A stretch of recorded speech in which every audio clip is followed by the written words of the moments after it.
Hello, welcome back. My name is Douglas Johnson. I'm a certified yoga teacher at the advanced 500-hour level. I'm an ordained minister, kirtan artist, amongst other things. And today I wanted to talk a little bit about being and doing. Before I do that, I do want to thank the community of people who make these talks possible or make it possible for me to share these talks free of charge on the internet, and those are my patrons on Patreon. So if you'd like to become a part of that community and help be part of this collective, this community that produces this content, then please check the links below. You can also help out by sharing, liking, subscribing, commenting on YouTube.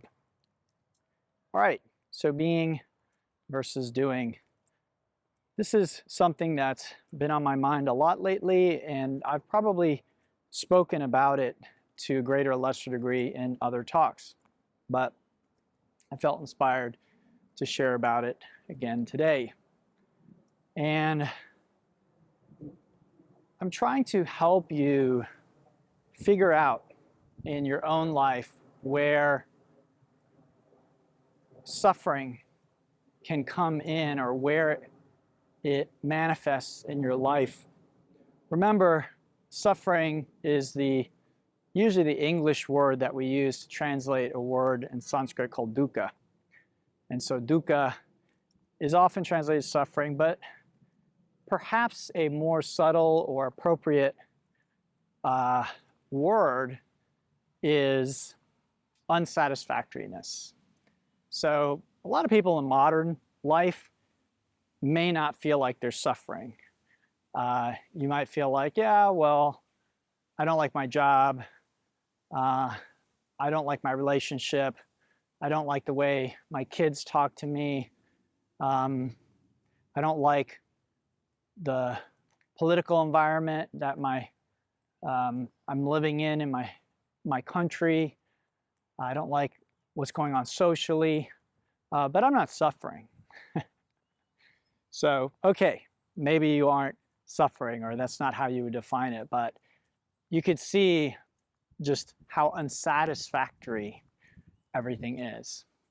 So again, I think as human beings, we often think that it's unique to us, or maybe it's unique to our time, that we're somehow special.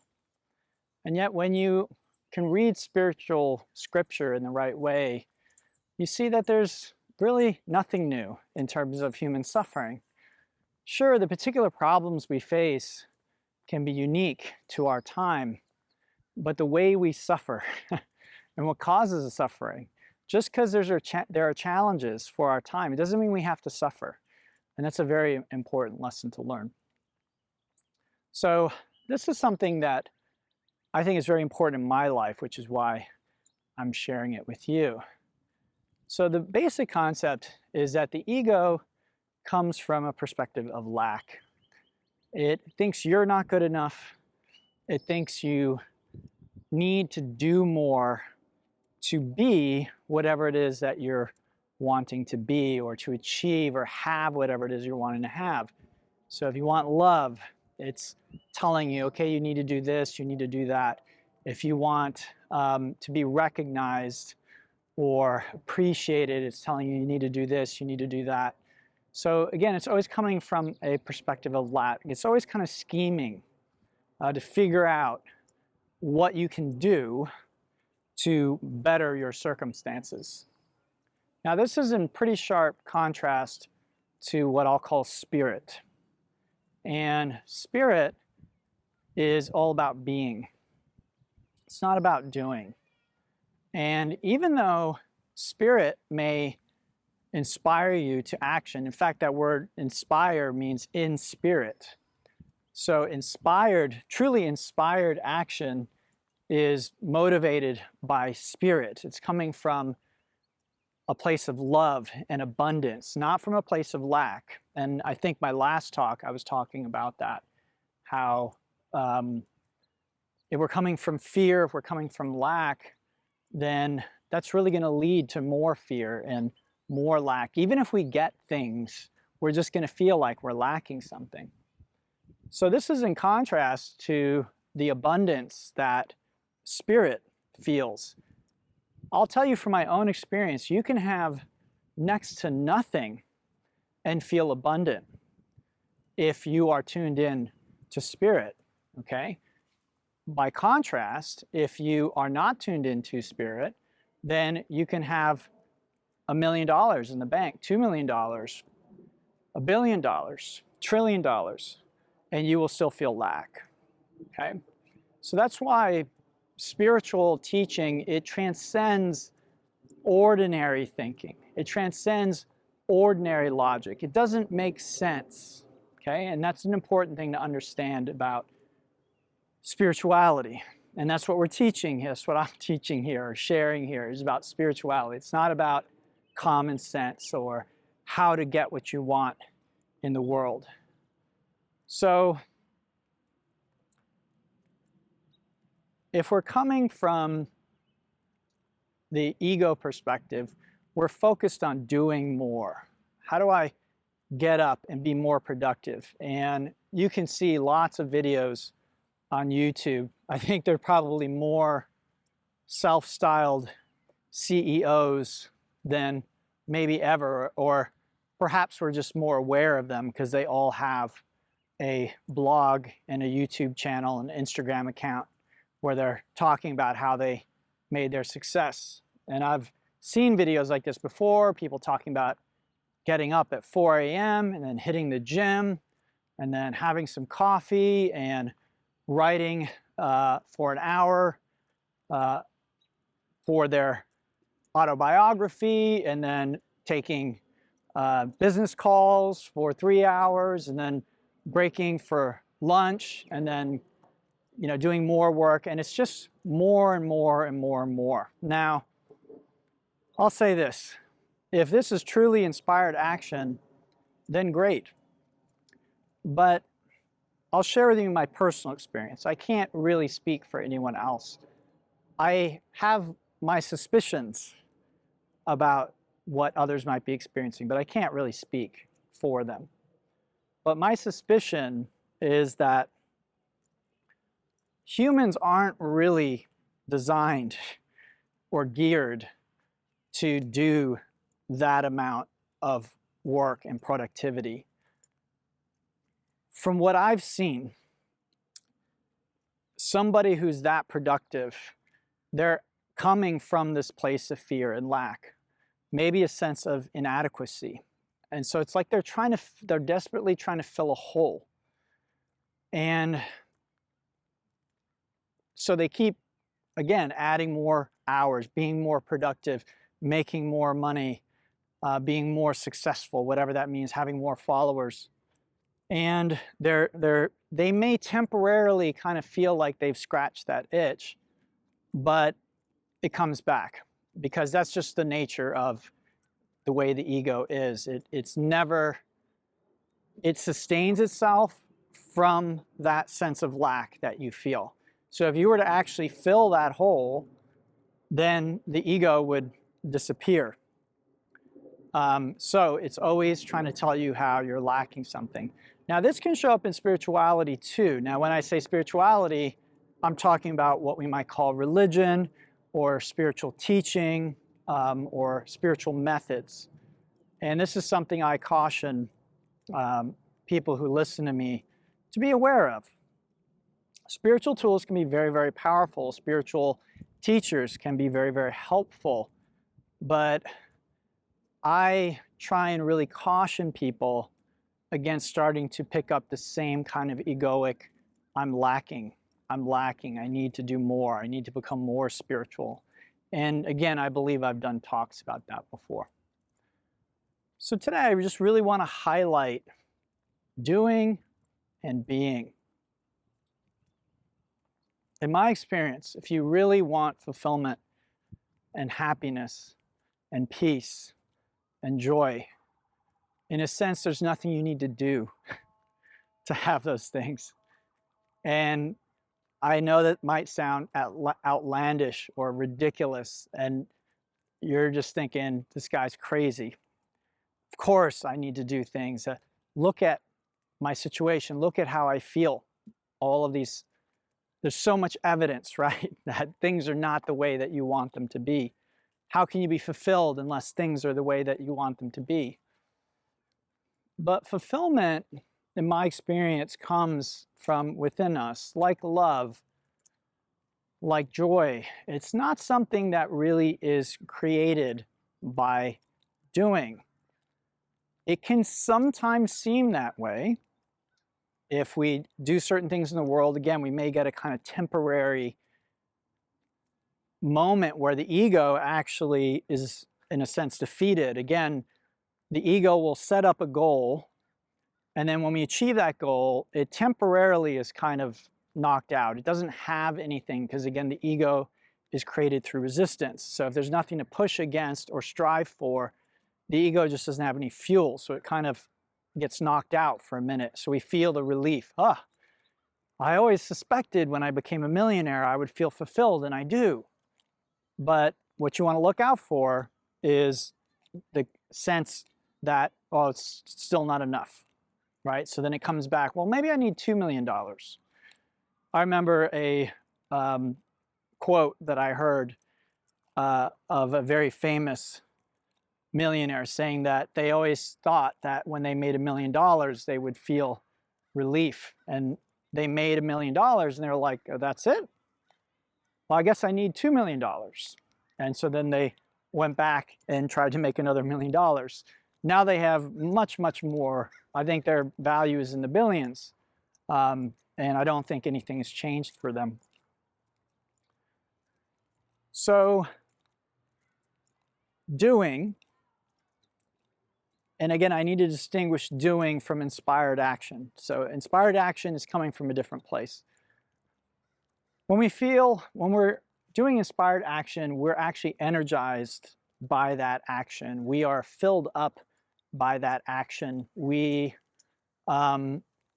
doesn't feel like work. You might be working really, really hard on the one hand, and yet it's not going to feel like work. It's going to feel like a joy to do what you're doing. Again, this is just my own experience of it. And you really want to look at that. Striving for goals, trying to achieve things in the world, it seems very noble and it seems very important. And again, maybe from the perspective of the world, it is. So again, this is a spiritual channel. We're talking about spiritual things. Maybe you're trying to cure cancer and that's your thing. And maybe if you do that, the world will be a better place. I really don't know. I can't speak to that.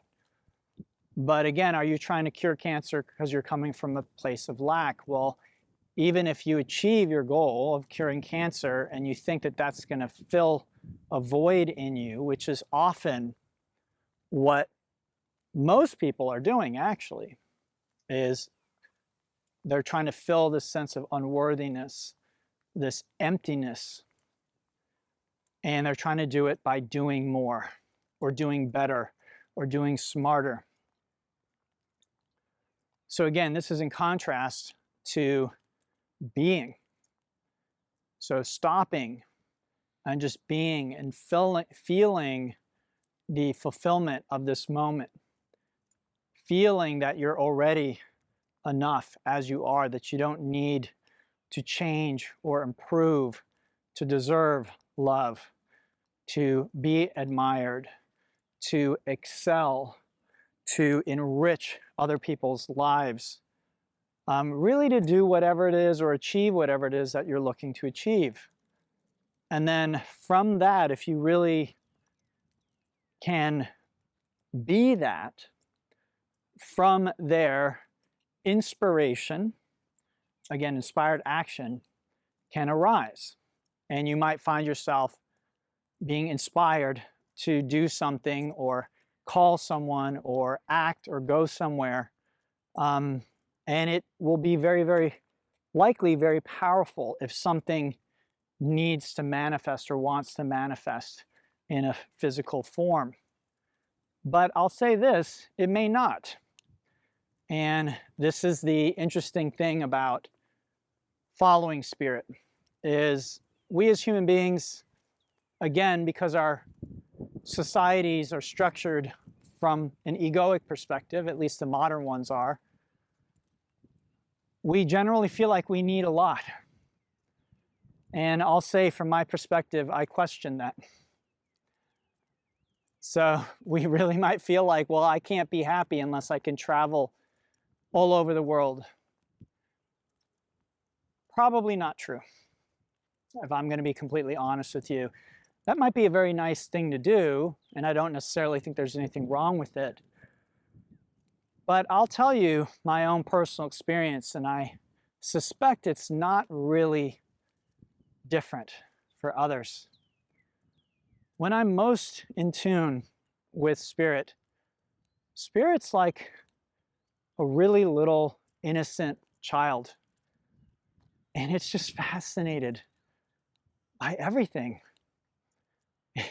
It doesn't need an international trip to be entertained or to feel good or to relax. It doesn't need a fancy car.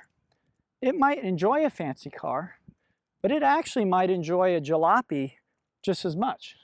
In a very real sense, a jalopy is just as interesting as a fancy car. It might not be as comfortable, might not drive as well, but spirit doesn't judge in the way our ego judges. It's not plugged into some kind of social hierarchy. Oh, my house isn't nice enough. My clothes aren't nice enough. I need this or that. It really is so innocent, and it's filled by the simplest things like a breeze or a cup of tea or a walk with a friend or family member. It really doesn't need all this extra stuff. So I know that most of us feel like we need to make so much money, you know, to feel secure. We need retirement accounts with lots of money in them. We need several homes. We need several cars. We need luxury items. And then we feel fulfilled or happy or whatever it is. But the truth is, from a experience of spirit, we're really experiencing that, you don't need any of it. You need very, very little to survive as a human being. And when I'm most in tune with spirit, anything more than that just feels like such a luxury, such a boon. It's almost like unbelievable, like, wow, I get more than that. I mean, even having your breath in your body, waking up this morning, what a gift. Being able to get on the internet on your computer or your phone that you're watching this on. I mean, do you know how many miracles are possible for that to happen? And yet our ego is so good at taking the miraculous and just making it ordinary.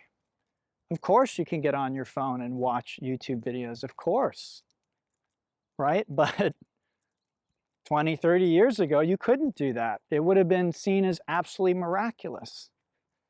But I hope you can see how the ego will just take something, it will maybe create something that seems absolutely astonishing, but then it immediately co-opts it and makes it ordinary. And then says, well, what's next? I still feel empty. What's next? What's the next technological breakthrough? What is the next big thing? When's the next trip? And again, so much of this we don't actually need to feel fulfilled. So I am not saying, oh, throw away your internet connection, stop going on vacations, sell your cars and your home, move into a tent in the woods and live simply. If you want to do that, by all means. What I am saying is the life you have now, chances are, if you're listening to this video, the life you have now is more than enough for spirit. Maybe not your ego, but spirit to feel completely fulfilled. Okay, and again, that is you by transitioning into being. Okay, we're called human beings, not human doings.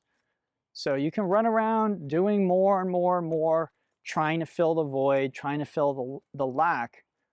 And again, from my perspective and experience, it's not going to work. It will never work, not long term.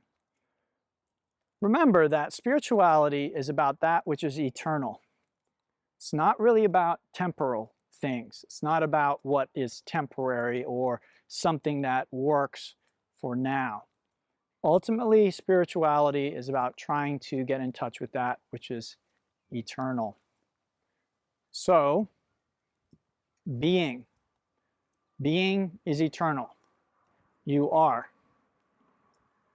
Again, you are, and then how do you identify with that? Are you enough? Do you feel like you're enough? Do you believe you're enough as you are? Is what you have in life enough? Do you feel like you constantly need more? Are you constantly chasing more? Can you just stop and slow down and be and enjoy being? Really revel in that. And if you can really enjoy that, then again, spirit, you can have inspiration. And inspiration, inspired action is very powerful. You might find yourself achieving all the things that you always wanted to achieve by just shifting to being and letting things unfold. Again, you might work very, very hard, but you will not be exhausted by it. You will be energized by it. It will feel invigorating and energizing. You will feel more alive and full through that action. I'm not even saying that the action will make you feel that. From my perspective, the action is sort of a byproduct of already, in a sense, owning that and feeling that. And again, this is the essence of being rather than doing. Anyway, everyone, I hope you enjoyed today's walk and today's talk. I'd love to hear from you if you have any experience with this, or if you try it out, come back, leave me a comment, and let me know what your experience is. As always, reach out if you think that I can be of help. Otherwise, thanks again to the community that make these talks possible, my patron community. And until next time, namaste, and have a beautiful day.